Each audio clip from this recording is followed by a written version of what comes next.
L'espace politique sénégalais est devenu un terreau de répression et d'actes criminels. En parallèle de l'incident d'hier d'un bus Tata occasionnant 2 morts, les populations dénoncent l'insécurité qui prend place de plus en plus au Sénégal. Atidi, un catalyseur des investissements innovants. Depuis 2021, le Sénégal y avait adhéré pour une meilleure facilitation des investissements étrangers dans les projets porteurs de développement. Les mouvements féministes d'Afrique et du Centre se sont réunis pour la première fois à Dakar. Ils souhaitent de mettre en œuvre une nouvelle approche féministe pour le développement de l'Afrique et des secteurs porteurs de croissance. La recherche et l'innovation seront les lignes directrices. Les Lions du Sénégal se rapprochent du sacre de l'Afrobasket Kigali 2023. Elles se sont qualifiées en demi-finale en battant ce matin le Cameroun sur un score de 80 à 77. C'était les grands titres de ce journal. Le développement, c'est dans un instant. Mesdames et messieurs, bonsoir. Si vous nous rejoignez à l'instant dans cette édition, le Sénégal et la Gambie concrétisent leurs relations amicales et séculaires lors de la 3e session du Conseil présidentiel. Le président Macky Sall et son hôte, son homologue Adama Barrow, ont procédé à la signature de 7 textes d'accord qui consolident la coopération. Suivons le résumé signé Cheikh Tidiane Thiam. La 3e session du Conseil présidentiel sénégalo-gambien s'est tenue hier à la capitale gambienne Banjul.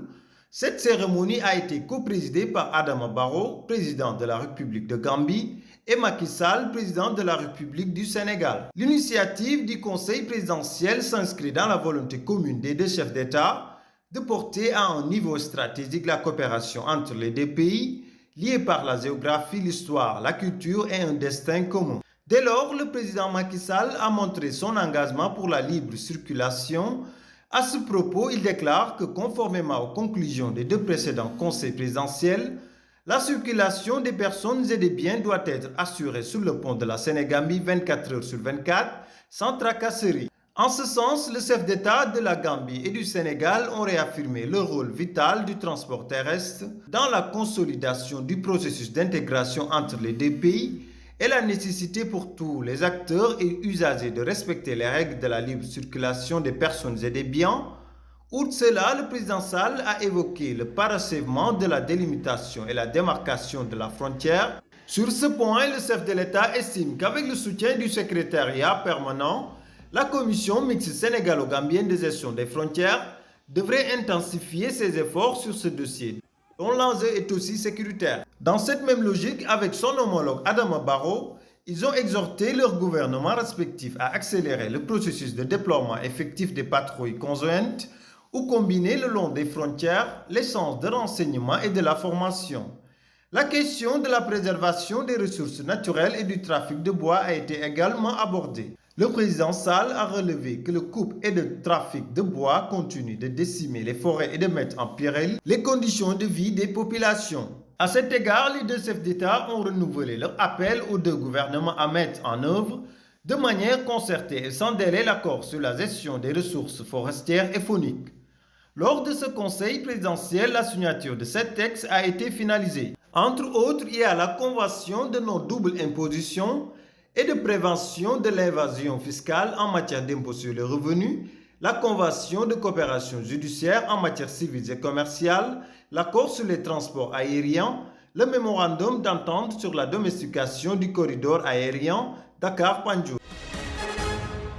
Parlons de cette actualité, le Sénégal est en phase de matérialisation de son adhésion en 2021 dans les initiatives de l'assurance pour le développement du commerce et de l'investissement en Afrique. Booster les investissements étrangers en Afrique permettra le financement de projets innovants au Sénégal et qui entrent dans le cadre du plan Sénégal émergent. Abdoulaye Samb, secrétaire général du ministère des Finances et du Budget, au micro d'Alun Badraniaï. Depuis plus de 20 ans, l'Assurance pour le développement du commerce et de l'investissement en Afrique, ATIDI, œuvre pour attirer et promouvoir les investissements directs étrangers en Afrique en offrant une large gamme de produits d'assurance garantie.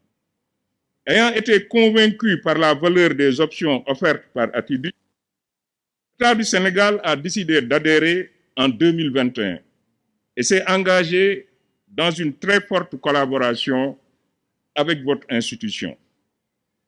Monsieur le ministre des Finances et du Budget, Ma charge d'adresser les remerciements du gouvernement du Sénégal à la Banque européenne d'investissement. Le Sénégal s'inscrivait dans le cadre de la volonté du gouvernement d'accroître l'investissement privé en ligne avec les objectifs du plan prioritaire ajusté accéléré PAP 2A dans un contexte de Covid à l'époque.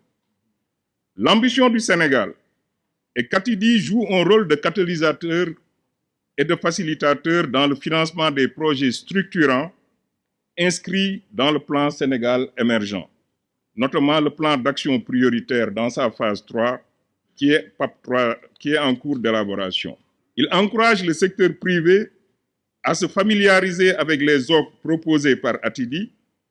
Les banques, assurances et entreprises ont tout à gagner à renforcer leurs liens avec l'institution et à explorer avec elles des solutions pour la mobilisation. Le ministère de la Jeunesse, de l'Entrepreneuriat et de l'Emploi actualise le plan Sénégal émergent en accordant la priorité à la jeunesse. Un atelier d'explication des grands axes liés aux politiques de jeunesse relatives à l'emploi, la formation, l'éducation ainsi que la santé est co-organisé avec l'Union européenne. D'autres perspectives d'accompagnement des jeunes sont envisagées. Jean-Marc Pisani, ambassadeur de l'Union européenne à Dakar, et Pape Malik Ndour, ministre de la Jeunesse, de l'Entrepreneuriat et de l'Emploi. L'enquête de perception a démontré que les jeunes, il faut le dire de manière claire, ne sont pas effectivement et parfaitement satisfaits du travail qui est en train d'être fait.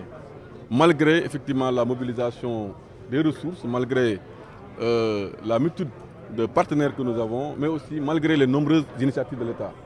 Donc à un moment donné, nous avons pensé que dans le sillage du plan Sénégal émergent, il nous fallait échanger, il nous fallait discuter pour pouvoir trouver enfin un document unique qui devrait être la référence, en tout cas pour ce qui est des politiques de jeunesse, pour que les jeunes, en fin de compte, puissent se rendre compte qu'effectivement beaucoup d'efforts sont en train d'être faits par leur gouvernement, par l'État, au profit donc de la promotion sociale et aussi au profit de la promotion socio-économique de ces jeunes.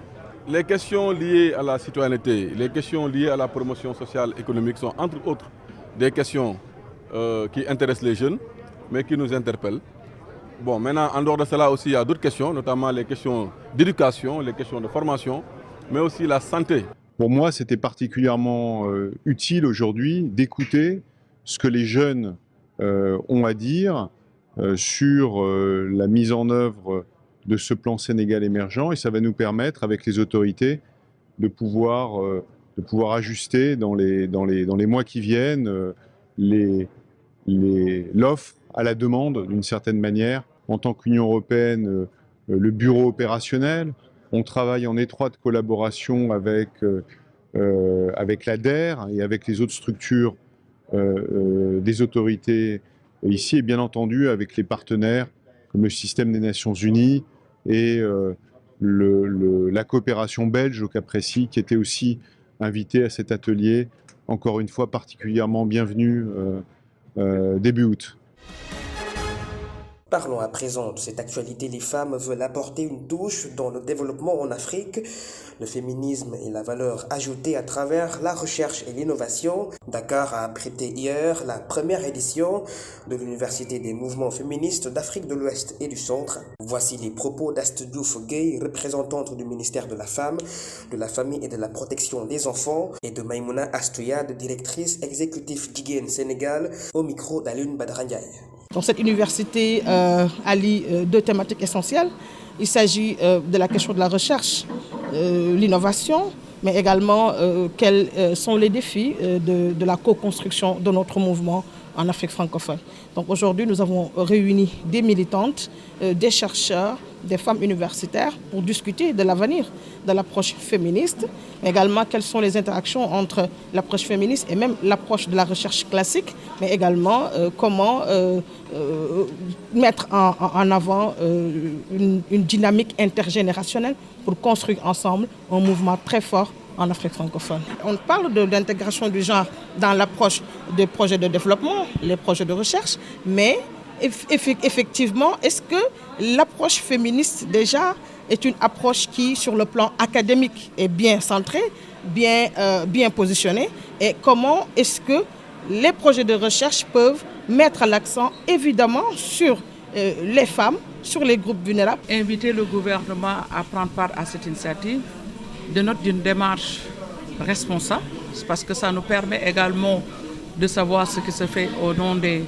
femmes, mais également de percevoir ce qui doit se faire à l'avenir, mais aussi comment consolider ce qui a été fait jusqu'ici.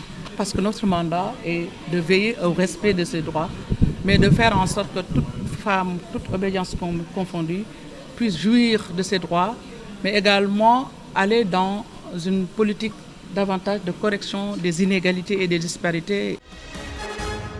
Je l'annonçais en début d'édition, un bus Tata de transport en commun a été attaqué puis incendié par des cocktails Molotov par un groupe de malfaiteurs non encore identifiés. Leur passage ont occasionné 2 morts et une dizaine de blessés. Ces actes ont été qualifiés de terroristes et de criminels par les autorités étatiques qui s'étaient dépêchées sur les lieux. Une enquête a été ouverte pour élucider ce drame. Je vous propose d'écouter Antoine Félix Diome, ministre de l'Intérieur.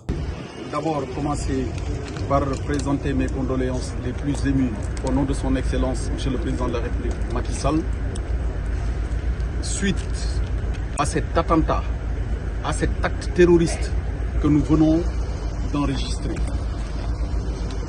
Nous avons été informés par la gendarmerie et par les éléments des sapeurs-pompiers que 7 individus encagoulés ont pris en étau un car de transport en commun, communément appelé Tata, les Tata Actu, et précisément la ligne 65 qui a quitté Kounoun pour rallier Koloban.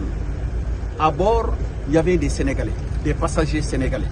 Alors, je voudrais dire à l'attention de ceux qui ont commis cet acte que l'État va se lancer à leur poursuite, va les rechercher, va les arrêter avant de les livrer à la justice. Nous sommes un pays de démocratie où chacun a des droits et a des devoirs également, à commencer par le gouvernement, les citoyens également. C'est cela qui nous lie et c'est cela qui nous rassemble au niveau de la République. Mais penser qu'on peut imposer par une théorie de la pensée unique ce qu'on veut à ses autres concitoyens relève de religion. Et je voudrais dire à ces personnes que l'État prendra toutes les dispositions qui s'imposent. Cet incident d'hier témoignerait à suffisance l'insécurité au Sénégal de plus en plus menaçante. Cet acte répond au contexte politique actuel qui est aujourd'hui un moyen de répression d'actes criminels au Sénégal. Le devoir de responsabilité à pacifier l'espace sociopolitique devient une urgence. Reportage Emmanuel Sarr et Astou Baldé. mu doon lu doy waar ab bus transport en commun moom la ay samba boy taal ba ñaari nit ñàkk fa seen bakkan niki démb jéey yu bari yu Sénégal di dund ci jamono ji ñoo ngi sokkeekoo ci langum politique bi te jur ab ñàkk kaaraange gu jéggi dayoo. C'est vrai qu'avec les émeutes, on s'est retrouvé dans une situation d'insécurité. De là où moi je suis, là où j'habite, j'ai été victime de gaz lacrymogène dans ma maison même. Bon, il faut dire que l'insécurité, ça emmène beaucoup de psychose, ça emmène beaucoup de crainte aussi. Pour nous qui sommes étrangers, c'est un peu difficile parce qu'après, on sait qu'on n'est pas forcément chez nous, même si c'est vrai que c'est le pays de la Teranga. Les tensions ont été très accentuées ces 2 dernières années avec l'affaire de viol opposant Adji Sarr contre Ousmane Sonko. La politique est devenue pour d'autres, dans ce contexte, un moyen de répression et d'actes criminels au Sénégal. Du côté du pouvoir comme de l'opposition, l'intérêt de la pacification de l'espèce n'est pas parfois pris en compte. La manifestation est un droit, c'est vrai, mais elle ne doit pas être une voie de violence. Le saccage des biens publics et privés n'est aucunement une solution de la révolte.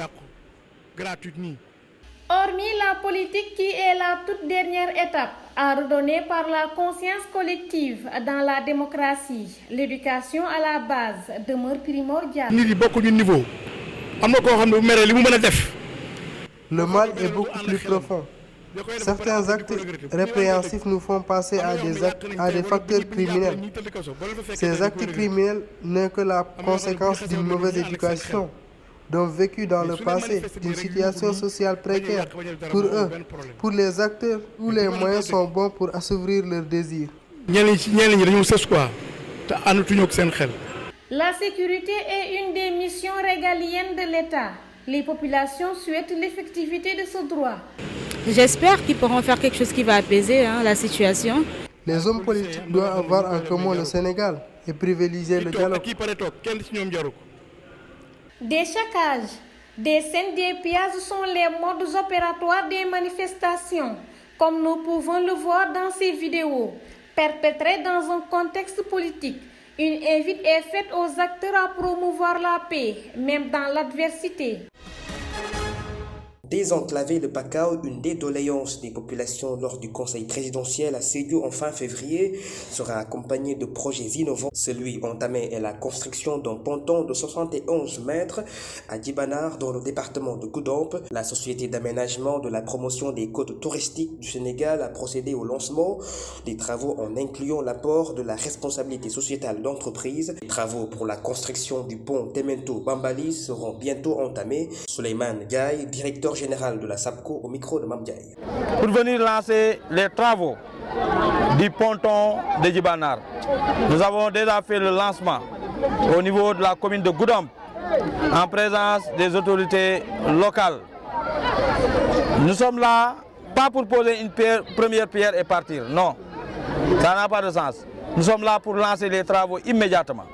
Les travaux vont démarrer et dans un délai de 2 mois, tous les travaux seront réalisés. Un ponton d'une longueur de 70 mètres et d'une largeur de 2,50 mètres, mais qui va répondre aux standards internationaux, qui va répondre aux normes internationales. J'ai oublié de le mentionner à Goudomp, mais non seulement vous aurez un ponton moderne, mais vous aurez une plateforme, une dalle en béton armé de 300 mètres carrés également. Ici. Pour les deux. Oui, ici comme à Goudomp, n'est-ce pas? Donc c'est important. C'est pour permettre à la population de faire la traversée en toute sécurité. Je rappelle que j'avais offert déjà 2 pirogues. À part ces 2 pirogues, il y aura 3 autres pirogues, ça fait 5 pirogues dans le département de Goudomp. Mais également, à part ces 2 pontons-là, nous aurons 2 autres pontons dans 2 autres communes du département de Goudomp. Son Excellence le Président de la République, Macky Sall, conscient de l'enclavement de notre département, avait pris l'engagement lors du conseil présidentiel qui s'est tenu à Sédhiou de construire le pont de Temento Bambali. Mais vous n'êtes pas sans savoir que cette infrastructure, c'est une infrastructure qui va demander de faire ce qu'on appelle des études préalables. Les études sont en cours, mais ça va prendre du temps. Pour soulager la population, nous avons décidé, conformément à notre plan, en ce qui concerne de faire ce qu'on appelle la RSE, la responsabilité sociétale des entreprises, qui est même une norme internationale, de venir soulager la population du département de Goudomp, n'est-ce pas? La ferraille au Sénégal, un secteur jusque-là investi par les étrangers. Les Indiens, partenaires clés, y injectent une vingtaine de milliards de francs CFA chaque année. Acteur lors d'une assemblée générale des ferrailleurs du Sénégal à Ziguinchor sollicite de l'État la nationalisation des investissements dans ce secteur porteur. Le thème retenu cette année est la place du ferrailleur dans le développement du Sénégal. Voici les propos d'Ibrahima Koli, président de la Fédération des ferrailleurs de Ziguinchor. Parce que déjà en 2012, avant l'avènement de ce régime, entre 2000 et 2012, les partenaires indiens seulement injectaient au Sénégal 24 milliards par an. Et entre-temps, beaucoup de choses se sont passées. Il y a eu 2 industries qui se sont implantées. Et plus de 2 même parce que, sans compter avec ceux qui récupèrent les batteries usées et consorts. Le message que nous lançons aux autorités, c'est d'avoir un regard sincère envers ce que nous faisons, nous frères du Sénégal. Nous leur demandons d'avoir un gain de nationalisme. Parce que seul le nationalisme peut développer un pays. Et quand je parle de nationalisme, je parle de nationalisme économique. On ne peut pas privilégier des étrangers au détriment de ces populations, de ces administrés. Moi, je crois que c'est le message qu'on a à envoyer à l'État du Sénégal. Et je pense que c'est un message qui ne tombera pas dans l'oreille d'un sourd. Dame Mbodj devra répondre devant la chambre correctionnelle le 24 août prochain pour le délit de diffamation contre le journaliste Madiambal Diagne. Le patron du groupe Avenir Communication a décidé de le poursuivre après avoir été traité de bandit et de délinquant foncier. L'enseignant activiste et secrétaire général du CUSEMS authentique avait tenu des propos en son encontre devant la presse le 19 juin dernier. Dans cette audience, il a cité Madiambal Diagne dans une affaire l'opposant à une dame nommée Aïda Seck, des liaisons dans des litiges fonciers sous couvert de président Macky Sall. L'activiste à cet effet avait souhaité son arrestation pour les infractions foncières qu'aurait commis le journaliste. Une citation directe n'a pas tardé à être adressée pour dénoncer ces graves accusations. Le journaliste Madiambal Diagne lui réclame 500 millions de francs CFA. Pape Alé Niang dans un état de santé dégradant suite à une diète entamée depuis le samedi dénonçant un abus de pouvoir. Il poursuit en ce moment sa détention au pavillon spécial. Le journaliste est placé sous mandat de dépôt par le juge d'instruction du 2e cabinet Mamadou Seck pour appel à l'insurrection, acte ou manœuvre de nature à compromettre la sécurité publique. Lisbonne, au rythme des Journées mondiales de la jeunesse avec la visite du souverain pontife, le pape François, la mal-gouvernance sous le magistère du président républicain Donald Trump qui est poursuivi pour 4 chefs d'inculpation. L'ancien président de la Côte d'Ivoire, Henri Konan Bédié, est décédé à l'âge de 89 ans des suites d'une maladie. Débutons l'actualité internationale au Niger où le déploiement militaire se poursuit. L'opération française de lutte contre le terrorisme est suspendue. Fatima Bintoundour pour plus de détails. Plus de 1500 sont basés au Niger depuis la prise du pouvoir du général le 26 juillet passé. Toutes les opérations antiterroristes menées par les Français qui sont placés sous le commandement de l'état-major nigérien sont suspendues.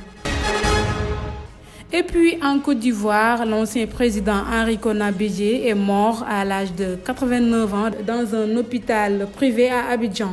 Il était le chef du Parti démocratique de la Côte d'Ivoire. Henri Bédié est décédé à la Polyclinique internationale Sainte-Anne-Marie suite à une maladie. Aux États-Unis, Donald Trump face à l'histoire, la justice américaine s'est statuée sur les événements qui ont ébranlé la démocratie sous son magistère en 2020. Ce mardi 1er août, il est poursuivi pour complot frauduleux contre les États-Unis, circulation de fausses informations sur la fraude et la machine à voter, pression sur la justice et sur le vice-président Mike Pence pour l'inciter à rejeter les votes. Nous terminons à Rome où le pape François a atterri ce mercredi 2 août à Lisbonne. Des milliers de jeunes pèlerins venus dans tous les continents participer aux Journées mondiales de la jeunesse ont accueilli. Le président portugais Marcelo Rebelo s'est entretenu au palais de Belém avec le souverain pontife. Le but de cette rencontre, la paix en Ukraine, est l'objet de cet tête-à-tête. Je l'évoquais dans les grands titres, le Cameroun ne conserve pas finalement sa première place de son poule car détrôné par les Lions du Sénégal qui ont remis les pendules à l'heure. Le Sénégal s'est qualifié en demi-finale au terme du score final 80-77, seulement avec 3 points d'écart. Dans cette rencontre des quarts de finale de l'Afrobasket Kigali 2023, Sierra Dillard et ses partenaires ont finalement donné l'impression de corriger leurs 2 plus grosses lacunes sur leurs 2 premiers matchs, la justesse sur les tentatives de tir et l'agressivité. L'assaut des Camerounaises dans les cartons se heurtait à un solide blocus plein d'agressivité dans la défense, alors que les Lions venaient seulement en moins de 24 heures de se confirmer en battant l'Égypte avec un résultat final de 71-60. La meneuse sénégalaise Camerounaise Ciara Diané Dilar a fini comme meilleure marqueuse avec 29 points, suivie de Fatou Babou Diagne, 14 points, et Oumoul Khairissar qui comptabilise 11 points. Ce mercredi 2 août, les Camerounaises ont vécu une mauvaise expérience car ayant subi la revanche d'une équipe qu'elle a battue lors du match pour la médaille de bronze en 2021. C'est la fin de ce journal. Merci infiniment de l'avoir suivi. Je vous souhaite de passer une excellente soirée.